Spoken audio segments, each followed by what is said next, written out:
School में भी पूरा रौब था उसका, बड़े घर की लाडली जो थी वह। ऐसे ही उसने कॉलेज में दाखिला लिया। उसने ठाट बाट बड़ी गाड़ी में आना जाना, हर दिन नया फैशन देखकर हर कोई उससे दोस्ती करना चाहता था।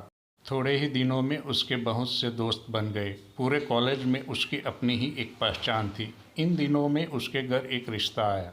खानदानी लोग थे और पापा की पुरानी जान पहचान थी उनके साथ। कविता के साथ कोई भी ज़बरदस्ती नहीं थी, पर कविता ने फिर भी हाँ कर दी, क्योंकि वह अपने परिवार से बहुत प्यार करती थी। जानती थी कि वह लोग उसका अच्छा ही सोचेंगे। लड़के का नाम राज था। राज काफ़ी पढ़ा लिखा और समझदार लड़का था। ससुराल वाले भी बहुत अच्छे थे। ससुराल में कविता की जगह वैसी ही थी जैसी कि मायके में। कोई भी कार्य कविता की सलाह के बिना नहीं होता था। सबकी लाडली बहू बन गई थी वह। फिर उसके घर एक बेटे का जन्म हुआ। कविता को जान से प्यारा था।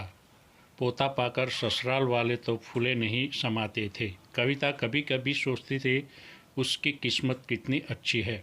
उसका हर अपना उसे कितना प्यार करता है। चाहे जीवन में कैसा भी समय आए, मेरे अपने हमेशा मेरे साथ है। मैं कभी अकेली नहीं हो सकती। कितनी खुश किस्मत हूँ मैं। पर शायद कविता की खुशियों को उसकी अपनी ही नज़र लग गई थी। एक दिन वह मायके जाने की जिद कर बैठी। राज को बहुत काम था, लेकिन वह फिर भी उसे ले गया।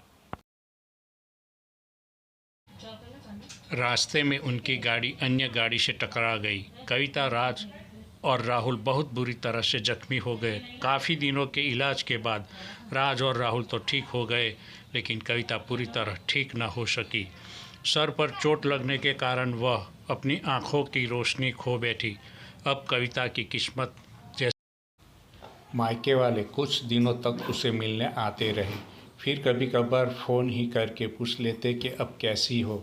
धीरे धीरे ये सिलसिला भी कम हो गया। ससुराल वाले की सहानुभूति भी कम होने लगी। घर में किसी को पास बैठने के लिए कहती तो जवाब मिलता, बहुत काम है, अब तुम भी हाथ नहीं पटा सकती।